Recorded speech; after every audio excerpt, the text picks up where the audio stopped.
Muy bien, pues vamos a empezar porque el tiempo vuela. Les voy a pedir que busquen el Evangelio de San Mateo.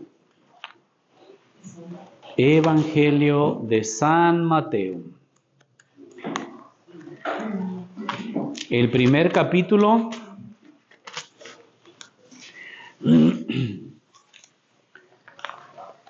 está... Échale más para acá. Hasta acá, mire. Aquí busque arriba y ahí aparece. Aquí está. San Mateo. Aquí. Aquí vamos a empezar. Muy bien. ¿Sí lo encontraron? ¿Sí están en sus Biblias? Bueno, vimos la... Y pueden verlo también en el canal de YouTube de la iglesia, si no han visto las clases anteriores, lo que se llama Evangelios de la Infancia de Jesús. Dice, ¿qué es eso? Que no había nada más 4 evangelios. Sí, hay 4 evangelios, pero hay una parte que se enfocan en los orígenes. Cuándo nació, dónde nació, quiénes fueron sus papás. En realidad, como les he venido repitiendo, es muy poquito lo que sabemos de su infancia, de su juventud. Les decía de Lucas que sí hay datos históricos que nos presentan ahí, que nos ubican en la historia, que nos dicen cuándo sucedió todo eso, qué estaba pasando en Palestina, en Tierra Santa, cuando Jesús nació. Dominaban los romanos, estaba Herodes como rey local, pues de aquella parte del mundo. Los judíos no estaban conformes con que los romanos los dominaran, los gobernaran. Había mucha inconformidad, aunque también gozaban de cierta libertad, por ejemplo, el tener su propio rey, el vivir su propio culto, podían ellos pues, seguir celebrando su fe en el templo de Jerusalén, cosa que por ejemplo los griegos los forzaron a cambiar, pero los romanos les dieron chance que siguieran adelante. Pero había mucha inconformidad. En ese tiempo nació Jesús. Ahora, como les decía también, y lo vuelvo a repetir, el Evangelio no es su interés el mostrarnos como un libro de historia, como decir, así pasó y luego esto y luego lo otro. Aunque Lucas, por ejemplo, sí dice que se dedicó a investigar, a preguntar, a analizar y a poner ordenadamente todo lo que sucedió. Lucas, así lo dice al principio en su Evangelio. Pero ellos no tienen ese interés como uno pensaría, ay, pues es que quisieron contarnos la historia así con lujo de detalles, con santo y seña de todo lo que sucedió. No, hay otro interés. Quieren mostrarnos quién es Jesús. Y sí toman datos históricos, toman algunas referencias, pero su interés se dice que es más teológico, más que lo entendamos en la misión de Jesús como Hijo de Dios. Vamos a ver un poquito de Mateo. Primero, algunos han querido, antes de leer esta parte, han visto que hay algunas contradicciones entre lo que cuenta Mateo y lo que cuenta Lucas. Por ejemplo, Lucas habla del anuncio del nacimiento de Juan el Bautista. ¿Se acuerdan que el papá de Juan era sacerdote en Jerusalén, que estaba ofreciendo un sacrificio y que ahí le dijo, vas a tener un hijo? ¿Y qué le dijo?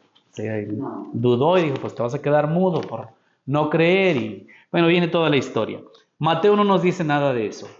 Pero lo que sí se nos cuenta es la anunciación a María, que un ángel se le aparece, le dice, vas a ser madre, etcétera, etcétera. Lucas también nos cuenta que María fue a ver a su prima Isabel, el nacimiento de Juan el Bautista, la circuncisión de Juan el Bautista, y la vida oculta de Juan el Bautista en Lucas 1:80. Y lo que sí coincide también es el nacimiento de Jesús en Belén de Judea, Judá, y la visita de los pastores. También Mateo nos dice que Jesús nació en Belén de Judea. Belén era como a unos 8 kilómetros más o menos de Jerusalén. Jerusalén pues era la capital. Ahí estaba el templo, ahí estaba el gobierno, ahí había muchas cosas. Hasta el día de hoy, pues es una ciudad muy importante, muy peleada también. Y cerquita estaba Belén. Belén era un poblado muy pequeño, pero ahí nace Jesús y eso sí coinciden los dos. Luego, Lucas nos habla de la circuncisión de Jesús, de la presentación en el templo, cuando María y José llevan al niño y como era su primogénito, la ley de Moisés decía que el primer hijo tenías que consagrarlo a Dios y lo tenías que llevar y ofrecer un sacrificio. Si tenías dinerito, pues ofrecías una oveja, una cabra, un becerro. Si no tenías, pues ofrecías unas palomas, unas palomitas. Y eso fue lo que ofrecieron ellos. Luego, Mateo nos cuenta la visita de los Reyes Magos. Apenas lo celebramos hace unos días. Lucas no nos habla de esos reyes. No nos habla de esos reyes.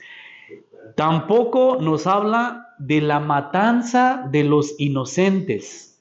¿Se acuerdan que celebramos la matanza de los santos inocentes? Se dice que Herodes, cuando vinieron aquellos reyes, tuvo miedo de que le quitaran el poder. Y dice, ¿dónde van a hacer este rey? Entonces, antes de que crezca, lo matamos. Y entonces se dice que envió a sus soldados y que a los niños menores de 2 años en Belén los mandó matar. Pero José recibió una advertencia en sueños, dijeron, quieren matar al niño, y huyeron ellos a Egipto. No hay una referencia histórica de esta matanza, o sea, hubiera quedado por escrito.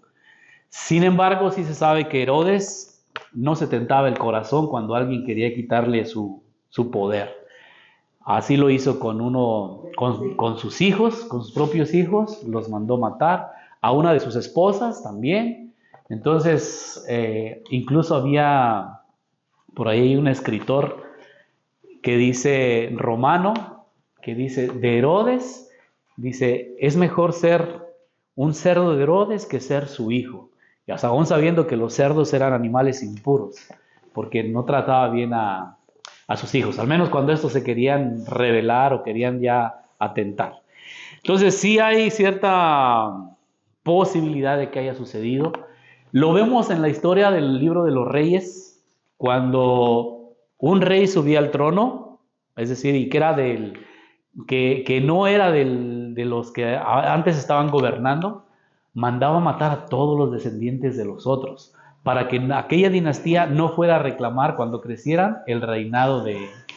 Lean el libro de los reyes, ahí encuentran muchos de estas matanzas en el libro de los reyes, era muy cruel. Pero bueno, seguimos con la infancia, diferencias entre Lucas y Mateo. Entonces, coinciden en la anunciación, en el nacimiento de Jesús en Belén y en la vuelta o en la residencia en Nazaret. Lucas nada más dice que cuando acabaron de presentar al niño Jesús, regresaron a Jerusalén y listo. Mateo los manda a Egipto. Mateo no se van luego a Nazaret. Después de la presentación dice, se van, o ante la amenaza de Herodes, se van a Egipto. No sabemos cuánto tiempo. Nada más dice que cuando supieron que Herodes había muerto, regresaron. Pero uno de los hijos de Herodes ya reinaba en Belén, pues en esa zona de Judea, y dijeron, no, pues es peor que su papá, así que mejor vámonos más al norte, y se fueron a Galilea, a Nazaret. Allá, en eso también coinciden tanto Lucas como Mateo, que se fueron a vivir a Nazaret. Pero Lucas no nos dice que se fue a Egipto. Bueno, eso es así como datos entre unos y otros. ¿Qué pasa aquí? ¿Por qué no tienen la misma información? Primero, porque fueron escritos por 2 personas en lugares diferentes para personas diferentes. Es decir, a lo mejor Lucas estaba pensando más en el mundo griego o de los judíos más a los mundo griego, que no conocían tantos detalles. Y por eso Lucas pues es como más detallista en la forma en que presentan al niño, en la circuncisión, en otras cosas. Mateo está escribiendo para judíos que conocen la historia, que conocen las tradiciones y no se mete en tanto detalle. Lo que sí hace Mateo es como querer conectar la historia o la vida de Jesús con las promesas del Antiguo Testamento. También los hacen los otros evangelios, pero más Mateo, como tiene ese interés de presentar a Jesús como descendiente de Abraham, como el nuevo Moisés, y va conectando varias cosas. Vamos a ver, por ejemplo, vamos a ver el capítulo 1 de Mateo. Una cosa interesante que Mateo empieza con una genealogía. ¿Qué es una genealogía? Es una lista de nombres, es como el árbol genealógico, es decir, ¿de dónde viene Jesús? ¿De dónde viene? ¿Quiénes fueron sus antepasados? He hecho este ejercicio otras veces. Es como, ¿quiénes fueron tus papás, tus abuelos, tus bisabuelos, tatarabuelos? Y hasta ahí, párale, hasta ahí, porque no sabemos más. Hay varias, si vemos en el libro de los Números, hay descendencias muy largas que se van contando, en el Génesis también. Este es el libro de las generaciones y cuentan quién engendró a quién era papá de quién. Tal vez para nosotros no tiene, bueno, sí tiene cierta importancia. A veces nos despierta el interés en saber quiénes somos, de dónde venimos, ¿no? ¿Quiénes fueron tus abuelos? ¿Dónde vivieron? A veces es complicado porque son familias que no tienen una línea directa. A veces, pues es que él fue adoptado y no sabemos quién fueron sus papás. O creció con la abuelita y sus papás no sabemos, o era huérfano. Entonces ahí se pierden esas líneas de antepasados. Era muy importante en ese tiempo saber tú a qué tribu pertenecías, quiénes fueron tus antepasados, porque eso también te daba derechos. Hoy se hace, por ejemplo, en cuestión de dónde naciste, derecho a tener tus documentos, a heredar. En aquel tiempo también, si eras de la familia, pues tenías derecho a heredar los bienes de tus padres o de tus abuelos. Entonces era muy importante. Hoy lo seguimos haciendo. Esos documentos que conservamos, tu acta de nacimiento, que estén bien tus nombres, que estén bien los nombres de tus padres, de tus abuelos, pues todo eso te va dando, como dice, te va diciendo quién eres. No solo por los documentos, sino para, pues también defender tus derechos, tu identidad, lo que ustedes quieran. Es curioso, por ejemplo, que si quieres ser ciudadano italiano o quieres irte a vivir a España y tener su ciudadanía, puedes rastrear tus antepasados. Pues sabemos que muchos italianos vinieron a Sudamérica, a Argentina, por ejemplo, o portugueses a Brasil, o acá pues españoles. Y pues mi tatarabuelo tal vez era de origen español. Y los apellidos que tenemos, pues vienen de allá. Y si tienes registros, documentos, puedes, no sé, reclamar, pero sí pedir una ciudadanía en estos países de origen. Y te lo otorgan por tener antepasados de allá. Y uno dice, bueno, ¿y eso qué? Yo quiero seguir siendo lo que eres. Está bien, no pasa nada. Pero hasta el día de hoy es posible hacer eso. Por eso les escribo eso como ejemplos de los que tenemos nosotros cerca, tu acta de nacimiento, sepas quiénes fueron tus padres. Incluso hay ese interés de personas que no supieron quién fueron sus papás porque, no sé, huérfanos o adoptados o como quieran, que quieren saber quiénes fueron sus papás biológicos ya una vez que crecen. Dice, sí quiero mucho a mis padres adoptivos, pero quiero saber quiénes fueron. Como encontrar responder tus propias preguntas hasta existenciales. ¿Qué pasó? ¿Por qué me regaló? ¿Por qué me abandonó? Y no sentirse uno así como a la deriva en el mundo, ¿no? Entonces, pero aquí Mateo pone esta genealogía, son 40 nombres, más o menos los que menciona, y fíjense lo que dice. Va repitiendo un mismo esquema. Libro de las generaciones de Jesús, el Mesías, hijo de David, hijo de Abraham. En esa primera frase ya te está diciendo que Jesús es hijo de Abraham.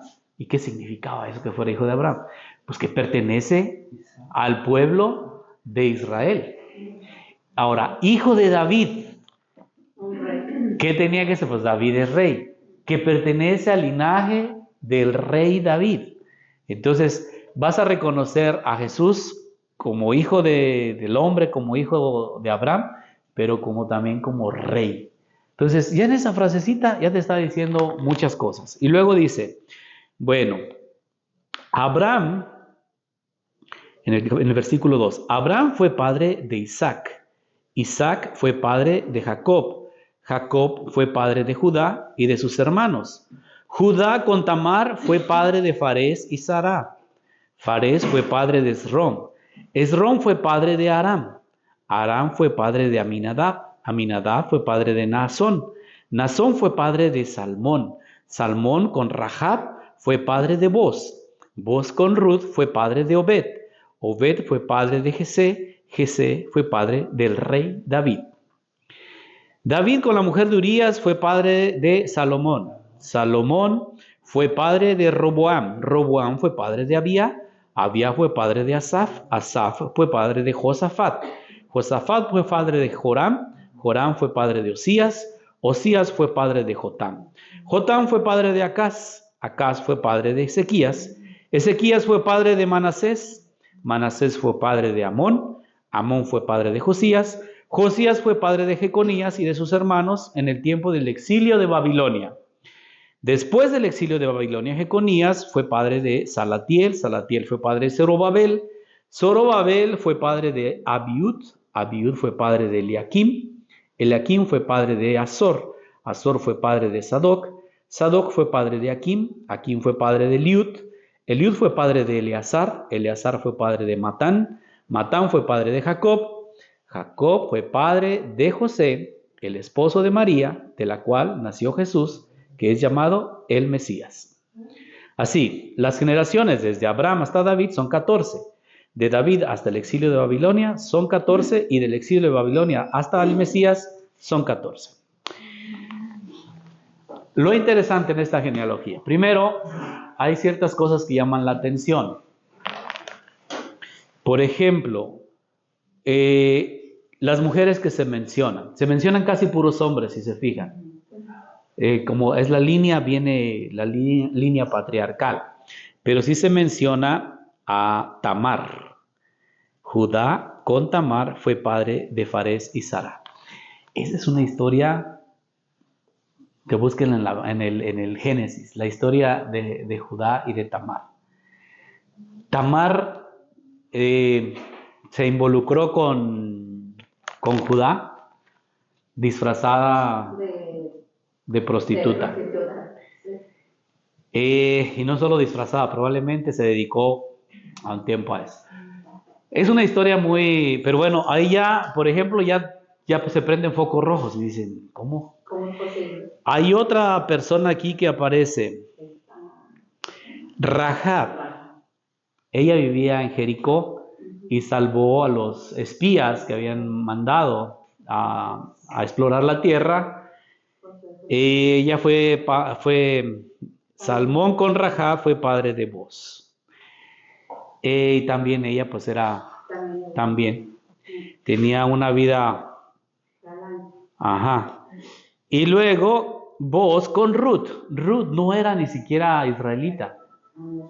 Ella era de otro pueblo, pero siguiendo a su suegra, está el libro de Ruth, también dice que de ahí nació Jesé, fue padre del rey David. Obed y de Obed Jesé. Y luego la mujer de Urías también aparece ahí. Ese fue un adulterio del rey David. De ahí nació Salomón y de ahí viene. ¿Qué nos dice toda esa historia? Porque dice, bueno, no los hubiera puesto ahí ni los mencionaría como parte del pasado de Jesús. Porque tenía mala fama, Tamar, Rahab, misma Ruth en cierta forma, y la mujer de Urías que ni siquiera le pone nombre aquí, nada más dice la mujer de Urías, que también es una historia muy interesante en el libro de los Reyes. Bueno, toda esta historia nos va preparando para lo último. Cuando en la última parte dice que Jacob fue padre de José, el esposo de María, de la cual nació Jesús, que es llamado el Mesías. No dice que José engendró a Jesús. Dice que Jesús nació de María. ¿Sí se fijan la diferencia? Como de que venían los otros. Abraham engendró a Isaac, Isaac engendró a Jacob, o fue padre de. En este caso, cuando llega María, porque sabemos que está la anunciación, que Jesús nació por obra y gracia del Espíritu Santo. Ya hay un interés de Mateo, sí en conectar con esa historia en sus antepasados, en decir que Jesús es del linaje de Abraham, que es descendiente del rey David y que también hay que reconocerlo, que tiene el derecho a ser reconocido como rey por ser descendiente del rey David. Pero la pregunta sería, ¿cómo se integra María en esta historia? Se integra por parte de José. Tiene el derecho ahí de reconocido como padre, pero de una manera especial, como lo fue antes la historia de Tamar, la historia de Rahab, la historia de Ruth. Por supuesto, no vamos aquí a juzgar moralmente, decir, ay, qué malo, ay, qué es bueno, qué es... No, pero sí sabemos que la historia de estas personas nos dicen que las líneas o el nacimiento de estos niños pues condujeron hasta Jesús. Ahora, otra cosa que podemos aprender de esta enseñanza, de esta historia, de estos antepasados de Jesús, unos muy buenos, otros no tan buenos. También aquí se salta algunos nombres, algunos reyes no los menciona, porque incluso hicieron cosas que mejor no valía la pena mencionarlos, aunque estén parte de sus antepasados. Pero lo que sí habla de la encarnación del Hijo de Dios en la historia humana. O sea, hubo de todo. Hubo de todo, pero viene, o sea, asume nuestra condición humana con lo bueno, con lo malo, con sus aciertos y sus errores. Es decir, pero de ahí viene lo que viene después, o sea, que viene también a salvar, a redimir, a cambiar. Ya desde aquí está orientándose también la historia del mismo Mateo, por ejemplo, en su llamado. Cuando llama a Mateo, ¿quién era Mateo? Era un pecador público. Jesús se acerca mucho al marginado, al rechazado, al señalado. Es un interés ya de Mateo desde aquí demostrar que desde sus orígenes Dios no rechaza. Sí sabe que son errores, sí sabe que se hicieron cosas que no estaban bien, pero quiere cambiar esa historia. Él viene a poner en otra perspectiva la historia. Y viene enseguida, eso ya nos prepara entonces, nos dice en el versículo 18, cómo fue el origen de Jesús el Mesías. Fue así. María, su madre, estaba comprometida en matrimonio con José y antes que se fueran a vivir juntos, ella quedó embarazada por acción o por obra del Espíritu Santo. José, su esposo, como era un hombre justo y no quería denunciarla, pensó repudiarla sin que nadie se enterara. Mientras estaba pensando esto, se le apareció un ángel del Señor en sueños y le dijo: José, hijo de David, otra vez ahí, hijo de David, no temas recibir a María como tu mujer, porque ella concibió por acción del Espíritu Santo. Ella dará a luz un hijo, tú le pondrás el nombre de Jesús. El que él pusiera el nombre significa que tú vas a ser el padre de ese niño. Esto ya es, en cuestión de fe, pues nosotros lo asumimos así como pues por obra del Espíritu Santo y nació de forma milagrosa Jesús. Pero visto desde el punto de vista humano, era un gran problema. Porque una mujer que tenía un hijo fuera del matrimonio tenía que ser apedreada primero. Lo máximo, además ya había dos momentos en el compromiso matrimonial. Uno era como el compromiso inicial. Cuando todavía no vivían juntos, pasaba un tiempo y ya después iban a vivir juntos, pero ya estaban casados oficialmente. Entonces, en ese lapso de tiempo fue cuando María quedó embarazada. Y entonces, imagínense, José va a decir, pues, ¿qué hago? Por eso dice, pero era un hombre justo, dice, tampoco quiero causarle ningún mal. Repudiarla en secreto significaba dejarla y decir, no la acuso, no le hagan daño, que siga su vida y hasta ahí, pero no voy a casar con ella. Pero viene esta revelación también de parte del Señor y dice, recíbela, tú le pondrás el nombre, él será grande y salvará los pecados de su pueblo, etc. Y así se cumplió. Y entonces José aceptó y recibió a María y fue padre de Jesús. Y así será reconocido Jesús como ben Yosef, Yeshua ben Yosef, Jesús, hijo de José, o Jesús, el hijo del carpintero. Así será reconocido después. Entonces, la genealogía de alguna forma nos prepara para este acontecimiento. Que no, les digo, hay un interés teológico de mostrar a Jesús como rey, como el Mesías esperado, pero también como presentar lo que es, ahora sí, con sus dos naturalezas: Dios, que viene de lo alto, viene del cielo, y hombre verdadero, porque forma parte de esta historia humana, con sus cosas buenas y cosas no tan buenas. Luego, Jesús en peligro, en el capítulo 2, después de que Jesús nació en Belén de Judá, en tiempos del rey Herodes vinieron los magos. Ahí vienen los magos. Que también tiene un simbolismo esto de un rey que ya no es solo para un pequeño pueblo. Y esto es algo que está anunciando ya Mateo. Dice, nosotros pensábamos antes que cuando nació un rey era solo para nosotros, o que nosotros éramos el pueblo de Dios, el pueblo escogido y elegido, nada más nosotros. Aquí el hecho de que vengan estos extranjeros de lejos, que vengan y se acerquen y lo reconozcan como rey, está diciendo que Jesús es rey también para ellos, que el mensaje que trae también es para las demás naciones. Entonces, por eso es un episodio muy bonito en Mateo 2. Y luego habla, incluso aquí esta Biblia pone en el capítulo 2, versículo 13, dice, nueva historia como nuevo éxodo.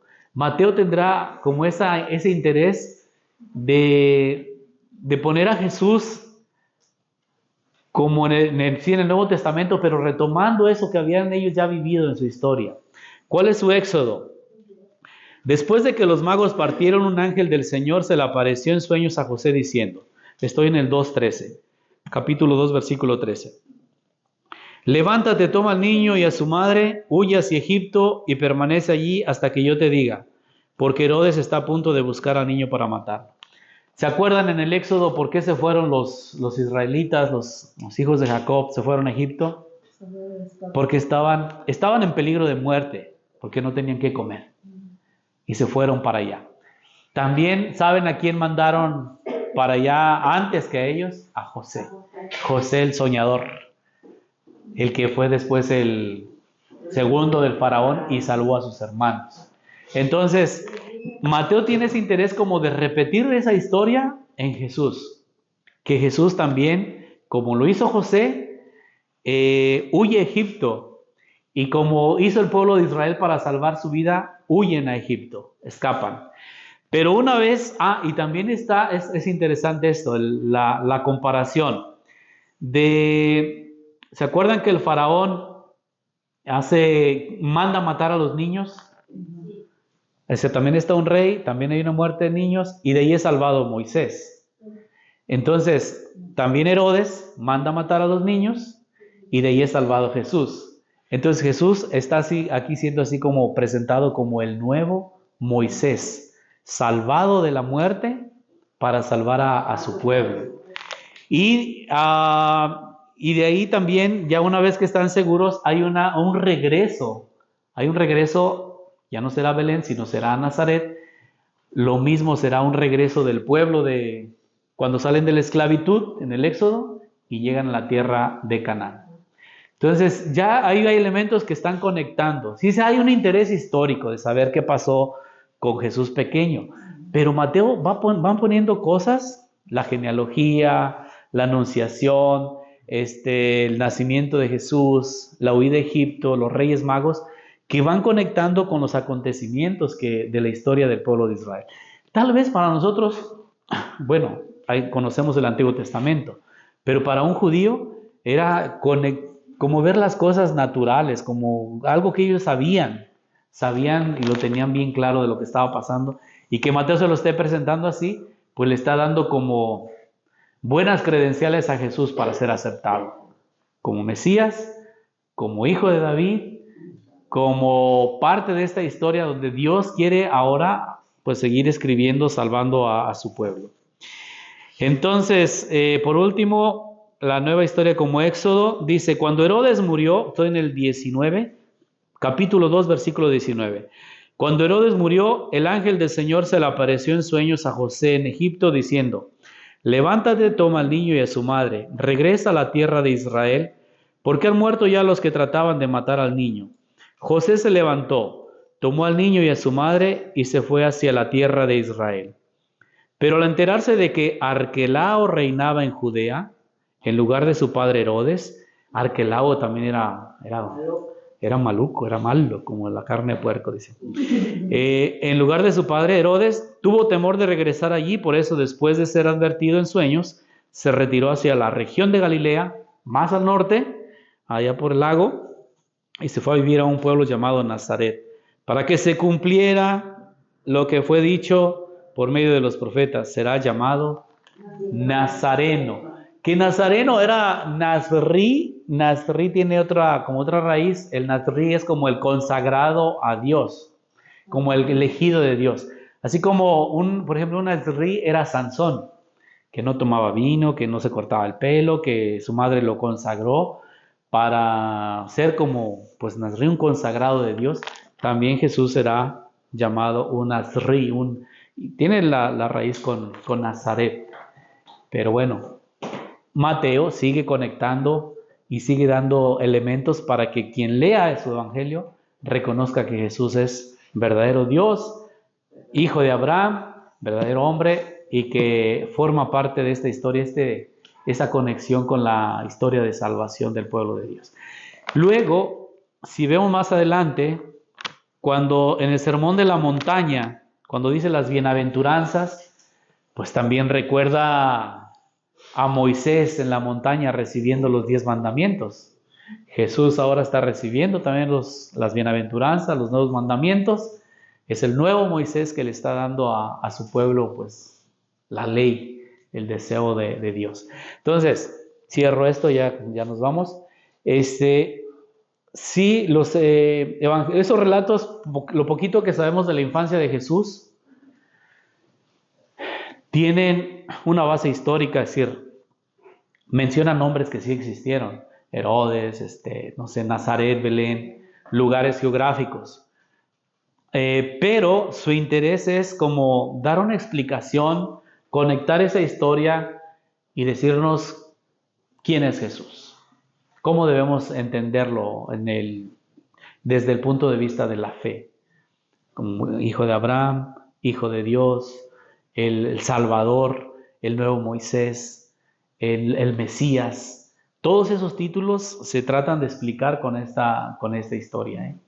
Entonces, no vean los relatos de la infancia como decir, ay, pues así tuvo que... No, tiene un significado, va algo que te está diciendo algo que es más allá. Y el primer versículo que lo ponga, este es el libro de las generaciones de Jesús, hijo de Abraham e hijo de David, pues tal vez, bueno, ¿quién fue Abraham? Pues el padre de Israel, el padre de muchas naciones, el que recibió la promesa de parte de Dios. ¿Quién fue David? Pues el rey más grande, el rey elegido. Su descendiente reinará, un reinado que no tendrá fin. Eso es lo que Jesús va a hacer. Pero también no un reinado, y acuérdense después en la cruz cuál es su condena. Jesús Nazareno, rey de los judíos. Entonces ese título de rey lo va a acompañar, pero Jesús no le va a dar ya el significado del rey poderoso, con dinero, con militares, con territorio, sino un rey humilde que viene a salvar de otra, sí, a cuidar, a guiar, a gobernar a su pueblo, pero de otra forma, desde la sencillez, la humildad, la entrega, el sacrificio, etc. Entonces, hay un interés histórico, sí, presentan datos, pero es más un significado teológico, un significado desde la fe, lo que nos presentan estos relatos de la infancia. ¿De acuerdo? ¿Me expliqué más o menos? Sí. ¿Más o menos?